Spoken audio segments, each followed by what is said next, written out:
Bueno, estábamos con Natalia Doco, Marcelo, y ahora te invito a conversar con Cayetana Álvarez de Toledo.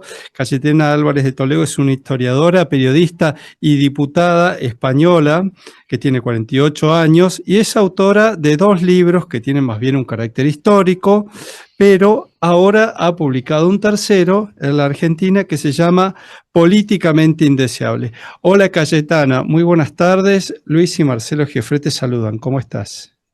Muy bien, encantada de estar con ustedes. Bueno, gracias por aguardarnos un instante. Sabemos que este año estuviste presentando tu libro, Políticamente Indeseable, en la Feria del Libro junto al Premio Nobel Vargas Llosa. Queríamos que nos cuentes un poco de qué va el libro, ¿no es cierto? Sabemos que recorres ahí tu vida pública y privada y listás una serie de pecados que de alguna manera atentan contra la democracia. Eh, y bueno, nos gustaría preguntarte un poco más acerca de este afán. Bueno, el libro es una mezcla de tres cosas, ¿no? Por una parte es una crónica periodística de los años que yo he vivido en primera línea política, estos últimos años, que me han tocado vivir como diputada y en una etapa como portavoz de mi grupo parlamentario en el Congreso en España, con la pandemia y en un momento especialmente difícil de la política española. Ujú. En segundo lugar, es un ensayo sobre los males que aquejan a la democracia, un ensayo, en fin, con vocación optimista y combativa de solución de esos problemas que tienen las democracias y que son comunes a muchos de nuestros países. Y en tercer lugar, tiene unos ciertos retazos de memoria familiar, es decir, incluyo en esa crónica, y es lo que más me gustó escribir, memorias de recuerdos de mi padre, de su vida, de una época de la vida europea, en el fondo, ¿no? Desde la Segunda Guerra Mundial hasta ahora, recuerdos de la vida de mi madre también, de la mía propia en Argentina, de pequeña, de España, de Inglaterra, etc. Entonces, esa mezcla de esas tres cosas. Es cierto, ¿no? Porque vos has dejado para el final del libro y no para el principio la reivindicación de tu historia familiar que tiene mucho que ver con la Argentina, porque tu madre es argentina. ¿Qué lugar ocupa Argentina en tu corazón, Cayetana? Bueno, Argentina es una parte muy importante, ¿no? Por citar un clásico, ¿no? Argentina es los recuerdos de mi infancia, ¿no? Y en parte es Buenos Aires, pero también son los esteros entrerrianos, son los caballos, los carpinchos, los choripanes, también es la vieja estancia de mi abuela, Beba, murió hace un par de años, una vieja estancia en el sur de Buenos Aires. Y luego es toda mi adolescencia, el descubrimiento de la preedad adulta, digamos, de las amistades, de los amores y luego la familia. Y todavía conservo este acento me delata en la vida pública española, como no ser completamente de aquí. Yo soy española por elección, nací en España, pero decidí ser española, contraviniendo un viejo adagio que dice que español no puede ser, solo puede ser, como si español es aquel que no puede ser otra cosa, ¿no? Los españoles son muy autoflagelatorios y muy autodenigratorios. Y yo quise ser española, pero viniendo desde un trasfondo argentino que todavía guardo en el recuerdo con gran afecto. Cayetana, ¿cómo estás? Marcelo Giofré, ¿cómo te va? Marcelo, Eh, ¿cómo es? Muy bien. Hay algunos retratos de Rómulo Machó en donde estás vos, de adolescente, ya que mencionabas esto de la adolescencia. ¿Cómo recordás aquella adolescencia y tu relación con Rómulo?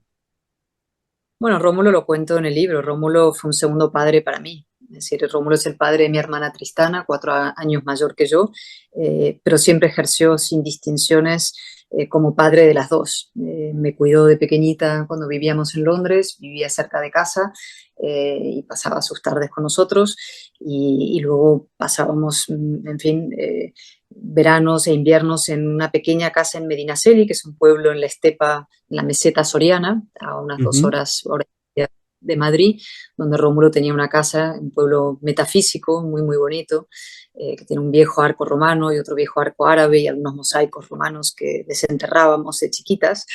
y Rómulo, su mirada sobre el mundo tan particular, tan inteligente y tan especial, pues me acompañó a lo largo de muchos años hasta su muerte, ¿no? Y le echo enormemente de menos. Vos sabés que yo fui a Medinaceli después de que Rómulo murió y charlaba en casi el único bar, creo que es el único bar, ¿no? Como diría Sabina, el único bar que estaba abierto.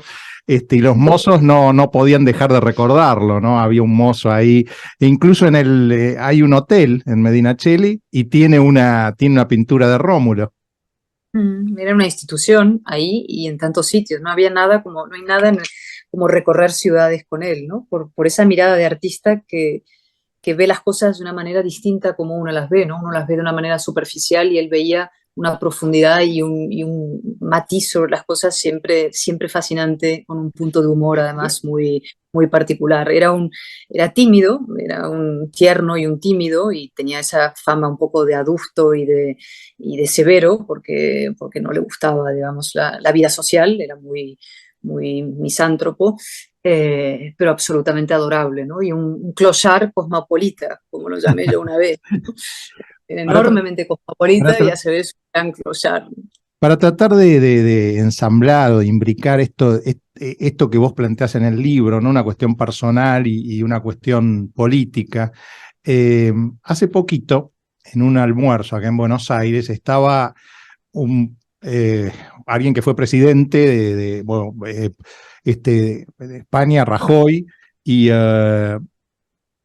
y estaba también Uribe en ese almuerzo. Estaba Macri, había otros expresidentes, y se produjo como una especie de amable polémica entre Rajoy y Uribe.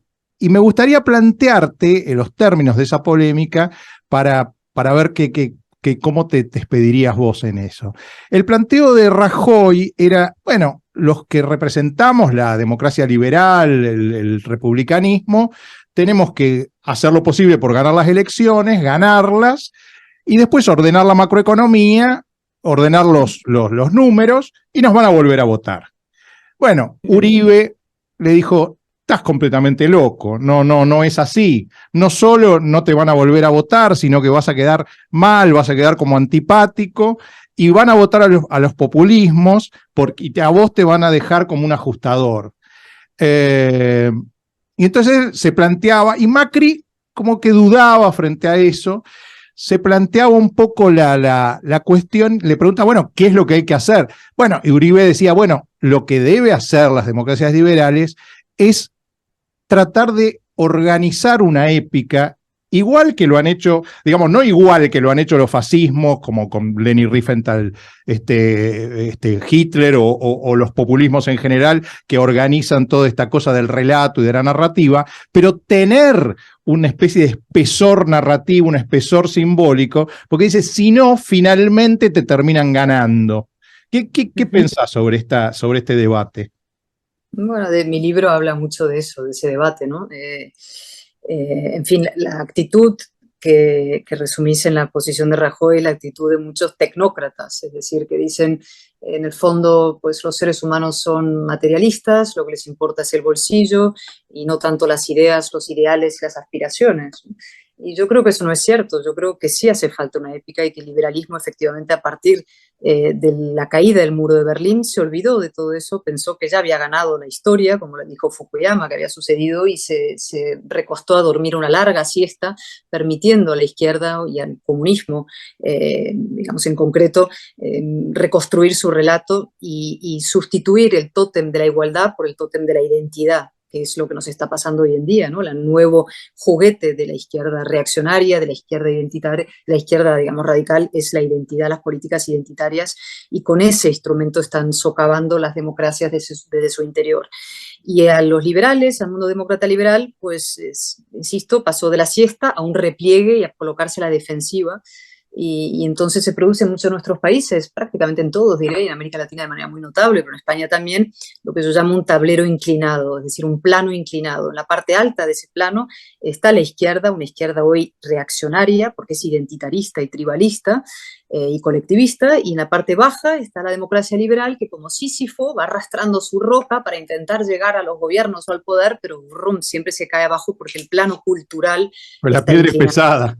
La Claro. piedra es pesada, entonces Lo a veces increíble, llega lo increíble es una que cosa rápida, no a siempre las veces llega democracias la golpeada. liberales se han desentendido del plano simbólico. El plano simbólico hasta los reyes lo entendían, ¿no? Cuando Carlos IV o Fernando VII tenían a Goya en la corte, no era porque querían hacerse retratos simplemente, es porque tenían claro de algún modo ese plano simbólico. O Hollywood, o Disney, o Andy Warhol, incluso, que cuando pintaba la lata de tomates, más allá de otras cuestiones que había detrás digamos, de discusiones sobre el arte mismo, había un intento de simbolizar lo que era el capitalismo, ¿no? No, sin lugar a dudas, pero sobre todo yo creo que nace de una profunda, digamos, al final desconfianza en sus propias ideas, porque la razón sí es emocionante. La defensa de la libertad, de la democracia, la igualdad ante la ley, del Estado de Derecho, de esta especie de frágil y extraordinario invento que hemos sido capaces de alumbrar los seres humanos, que es la idea de la nación cívica moderna, es profundamente emocionante y hay que ser capaces de emocionar a través de la razón. Y cuando se renuncia a la parte emotiva y poderosa de la razón, pues se entrega las emociones, ya sea a la izquierda radical o a derechas radicales, que en movimientos pendulares acaban, digamos, agarrando la batuta que cuando esa izquierda no la ejerce adecuadamente. Y el espacio central de la sociedad, ese racional, ilustrado, moderno, etcétera, se queda huérfano, desasistido, desamparado y finalmente inhibido, ¿no? Y lo que tenemos que hacer es ofrecer a nuestros países y a todos, te hablo de México, Estados Unidos, Francia también, en España, en Chile, en Argentina, a esa gran centralidad política ilustrada y racional, unas siglas, una alternativa política. No hay nada más importante que la política, nos guste poco, menos o mucho, pero no hay nada más importante que la política. Es cierto, Cayetana, es cierto, lo mencionás muy bien. Vos cuando hablas de la timidez de la derecha frente a la izquierda, ¿no? Y si me permitís a mí en el libro, me parece que junto con el valor testimonial y este trabajo que vos haces por de alguna manera desnudar la verdad de la política española, que muchas veces a nosotros desde Argentina se nos pasa, ¿no? Porque no conocemos el sistema de medios o algunos periodistas puntuales, hay algo que tiene un sentido universal, lo cual me lleva a preguntarme, ¿no? Si no es en todas partes igual, ¿no? ¿Qué es lo que se ve de la Argentina allá? Es muy parecido lo que pasa en muchos de nuestros países y por eso, no sé, aunque un libro, es verdad que es un libro que cuenta una historia muy local, ¿no? Esas anécdotas que yo relato ilustran categorías y las categorías sí son aplicables al caso argentino o al chileno, como te decía, o al mexicano, ¿no? El auge del populismo, de la visceralidad, del victimismo, de las políticas identitarias muy radicales, a veces son indigenismos, a veces son un nacionalismo catalán exacerbado, a veces es un feminismo de tercera ola que convierte a los hombres en fin, violadores por definición y por nacimiento. Es decir, son procesos y fenómenos que se están reproduciendo en nuestros países con distintas expresiones, pero que responden a lo mismo, ¿no? Que es un debilitamiento de la democracia liberal, de la idea de la ciudadanía, del ciudadano libre igual ante la ley, ciudadano al que no se le juzga por su color de piel, ni por su sexo, ni por su acento, sino debería juzgársele simplemente por su conducta, por sus hechos, ¿no? Y ese es el gran retroceso que estamos viviendo ahora, de la democracia liberal a un tribalismo destructivo de las democracias, lo que yo llamo el burro de Troya de la democracia, que se mete desde su interior y lo socava, ¿no? Sí, Cayetana, vos mencionaste el tema del feminismo y yo no sé si te has hecho tanto conocida en Argentina por tu libro como por unas cápsulas que se han distribuido en internet donde vos precisamente hablás de este feminismo victimista, ¿no? Creo que ese es el término que vos usás. Junto con eso y con lo que vos decís, ¿vos pensás que puede haber un reclamo particular o puntual de las mujeres en Latinoamérica? ¿A qué quieres decir con un reclamo No, puntual? que si tal vez en Argentina la situación de la mujer ha estado, no sé, tratada de alguna manera distinta y que pueda haber un reclamo genuino local sin A caer en ver, estas cosas de todas las feminismo. mujeres, yo creo que hayamos nacido donde hayamos nacido, exigimos y con toda legitimidad igualdad de trato, igualdad con los hombres. Lo que yo no apoyo ni estoy dispuesta a aceptar es que en nombre de la igualdad se avance en la discriminación del hombre por el hecho de nacer hombre. Yo no estoy dispuesta a aceptar que mujeres hablen mi nombre por el hecho de ser mujeres, por el hecho de compartir los mismos órganos sexuales que yo, como no estaba dispuesta a aceptar que un hombre hablara en mi nombre, ¿no? Y el feminismo contemporáneo, este radical de tercera vía, lo que se hace es colectivizarnos, colocarnos en un bloque homogéneo, hablar en nuestro nombre y victimizarnos, es decir, que somos víctimas de nacimiento y que hay una agresora ahí fuera que son nuestros hermanos, maridos, padres e hijos, ¿no? Y yo discuto eso y combato eso porque me parece profundamente injusto y además malo para las mujeres. Yo tengo 2 hijas y yo quiero que nazcan, digamos, que crezcan fuertes, como digo, en ese feminismo amazónico, ¿no? De las amazonas, que reivindicaba el feminismo de segunda ola, que es el de Camille Paglia y tantos otros, que son las que exigen verdadera igualdad y mujeres que son capaces de ponerse en pie por sí mismas y defenderse como es debido, ¿no? En línea con esto que dice Cayetana, nuestro amigo común, Juan José Sebrelli, que fue fundador del FLH, en donde además había un movimiento feminista adentro, tiene una frase que es como muy sintomática y reveladora. Él dice: yo no hago el amor en nombre de un colectivo.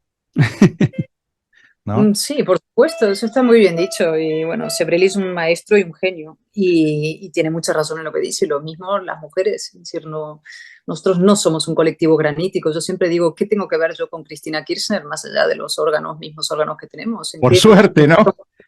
Claro, es que tengo mucho más en común con muchos hombres que con ella, con Irene Montero, que es su semejante y su par aquí, ¿no? Que es la igualdad que ha promovido una ley de esas. Sí, me gustaría, Cayetana, preguntarte, ya que vos hablabas de los populismos. En Europa se habla mucho de estos populismos de derecha, ¿no? Víctor Orbán en Hungría, Ley y Justicia en Polonia, Vox en España, ahora Suecia. Italia. Bueno, Meloni en Italia, vamos a ver cómo evoluciona. ¿Qué pensás de esos populismos europeos? Bueno, lo que les decía antes, ¿no? Hay movimientos pendulares y cuando el mundo liberal conservador, por decirlo, el mundo de la democracia liberal, el mundo más ilustrado, incluso donde hay progresistas ilustrados, gente de la izquierda que no ha derrapado por la pendiente identitaria, no se articula políticamente con claridad y con firmeza, pues la desesperación o la angustia popular acaba desembocando en fórmulas populistas de extrema derecha, ¿no? Y ese es el movimiento pendular que se está produciendo en muchos sitios. Cuando, he dicho alguna vez, ¿no? Que el populismo es digamos, la venganza que la realidad se cobra frente a la corrección política. Cuando desde la propia política, desde la gran política, no se habla con verdad a la gente acaba buscando soluciones fuera, ¿no? Y en soluciones radicales. Y eso es un poco explica lo que ha pasado en Italia y en otros sitios. Ahora, la pregunta es, los que representan, bueno, por ejemplo, en el caso de ustedes, el PP, pensando en uniones tácticas, no estratégicas, pero sí tácticas, para poder armar gobierno o para poder sacar leyes en la Argentina, por ejemplo. ¿Es válido pensar, por ejemplo, en España que el PP se una con Vox, o en la Argentina cambiemos, o Juntos por el Cambio con Milei, o son peligrosas esas uniones? Yo creo que no son peligrosas si tú eres fuerte y tienes claras tus convicciones y tu posición. Y a veces hay que identificar el mal mayor. En el caso de España, el mal mayor claramente es Pedro Sánchez y sus aliados. Hoy mismo, por ejemplo, ha dado un paso más en el asalto total al Poder Judicial. Lleva una racha absolutamente impresionante, socavando las instituciones españolas y poniendo en jaque el orden constitucional y democrático nacido en la transición. Y ese es el mal mayor. Y si eso requiere un acuerdo con una fuerza como Vox para intentar echar a esta gente del gobierno, vamos a tener que hacerlo. Pero si tú tienes una posición firme y fuerte y clara y que la gente comprende y eres capaz de trasladarla con convicción, no tienes por qué tener miedo a Vox. De hecho, si el PP hiciera lo que tiene que hacer, Vox no existiría o Vox sería una fuerza muy minoritaria. Estas fuerzas surgen cuando los espacios razonables no defienden la razón con convicción. Vidas paralelas, ¿no? Porque nosotros esta mañana también tuvimos una suerte de una serie de declaraciones de la vicepresidenta de la Nación contra la Justicia. Lo has visto. O sea, dijo que era un pelotón de fusilamiento. Y después dijo todavía algo peor. Sí, clarísimo, porque lo estaba leyendo justo ahora en La Nación, veía el titular. Y dijo algo algo peor, de un modo más asordinado, pero dijo algo peor, ¿no? Dijo, el problema es que antes se juzgó solamente a los militares. Habría que haber juzgado también a los periodistas, a los militares que tenían las manos con sangre. Habría que haber juzgado a los periodistas y a los jueces. Es decir, ella está previendo que si llegara a tener verdadero poder de vuelta, como en la época en que lograron quedarse con las AFJP o estatizar YPF, a los jueces que la están juzgando y a los periodistas que la han acusado, los va a intentar meter presos. O sea, es la destrucción de la República, ¿no? Totalmente, y lo que está en juego en nuestros países es eso, o sea, aquí es una monarquía constitucional la que está en juego, digamos, pero son los valores republicanos. Yo siempre digo, el rey es la persona que más claramente desde las instituciones del Estado ha defendido los valores republicanos en España frente al separatismo y el golpe de Estado que se produjo en Cataluña. Defendió la libertad, la igualdad y la fraternidad de los españoles y los valores ilustrados de la República, ¿no? Y en cambio, lo que está en marcha en el proceso español en paralelo al argentino, la argentinización española, es una erosión y una destrucción de ese orden democrático y constitucional. Fíjate en un ejemplo rápido, ¿no? Aquí ha habido una gran polémica en los últimos días, en apenas una semana, se ha derogado el delito de sedición, que estaba en el Código Penal, porque los aliados del gobierno son los sediciosos que fueron condenados por sedición por dar ese golpe de Estado, y el gobierno lo ha derogado, ¿no? Con las fuerzas mayoritarias en el Parlamento que tiene, que son todos los separatistas, etc. Y en paralelo se ha producido una cosa extraordinaria, que es el paralelismo con Kirchner es total. La ministra de Igualdad, que se llama Irene Montero, la mujer pareja de Pablo Iglesias, que sonará el personaje, esta ministra de Igualdad pues ha hecho su campaña en base al feminismo radical, etc., ¿no? Y aprobó una ley que se llama la ley del solo sí es sí, ¿no? Que solamente el sí es sí, el consentimiento. Está tan mal hecha la ley que ahora se están rebajando las condenas a violadores, etcétera, ¿no? Por esa ley. Gracias a la ley se rebajan las condenas y salen de la cárcel violadores. Bien, lo que ha hecho ella, en lugar de decir, perdón, hice mal la ley porque me cegó la ignorancia, la incompetencia, el sectarismo, la ideología, lo que ha hecho es decir que los jueces son fascistas. Los jueces son fascistas porque están aplicando, es lo mismo, es arremeter contra las instituciones para preservar su poder. Y eso lo estamos viendo, digamos, cruzado en distintos países, en distintos lugares. Y por eso es importante, digamos, hacer el diagnóstico correcto, combatir eso frontalmente, buscar los aliados necesarios, aunque a veces sean aliados complicados a lo largo del camino, y sobre todo poner en pie una alternativa para que los argentinos tengan un horizonte de esperanza distinto y que Argentina pueda ser una democracia liberal, que puede serlo. Con esto acabo. Hay una cosa muy argentina que es la resignación en la idea de la anomalía. Hay casi un esnovismo de la anomalía, ¿no? Somos tan distintos. Los argentinos no tenemos remedio. Hay como una especie de esnovismo y una especie de vanagloriarse en la diferencia irremediable de lo argentino. Y no es verdad. Argentina es un país como tantos otros, con problemas graves institucionales y con buenas políticas, instituciones fuertes y políticos dispuestos a decir la verdad y tratar a los argentinos como adultos, el país puede salir adelante como cualquier otro. Es cierto, vos sabés que nosotros tenemos además una historia muy reciente con esta ministra, porque estuvo de visita acá en Buenos Aires. Fue la ministra española fue la que desde el balcón de la Casa Rosada miraba con la vocera presidencial donde la derecha había colocado las piedras de sus muertos, ¿no? Parece increíble. Que de España tenían que salir en camiones para abortar en no sé dónde, o sea, ficciones completamente grotescas contadas desde Buenos Aires como si no existieran los periódicos ni internet y no nos enteráramos de las bobadas que iba a decir por ahí. Qué tremendo. Bueno, Cayetana, te queremos agradecer este tiempo que generosamente dispusiste para nosotros y además, para no ser tan intelectuales en este momento particular, a vos, que sos española, argentina y francesa, te pregunto, ¿con quién estás en el Mundial de Fútbol? Ay. Con España, debo decir. Pero sufrí mucho cuando Argentina, el primer partido lo pasé muy, muy mal y me alegré profundamente con el segundo. Y si llegáramos a la final España-Argentina, pues sería un momento difícil. Estaría con España porque mis hijas se mueren si no, además. Son muy, muy, sobre todo la mayor, muy futbolera. Bueno, muchas gracias, Cayetana. Te despedimos y te deseamos lo mejor con el libro aquí en Argentina. Bueno, un beso grande. Un beso y un abrazo. Gracias. Chao. Natalia.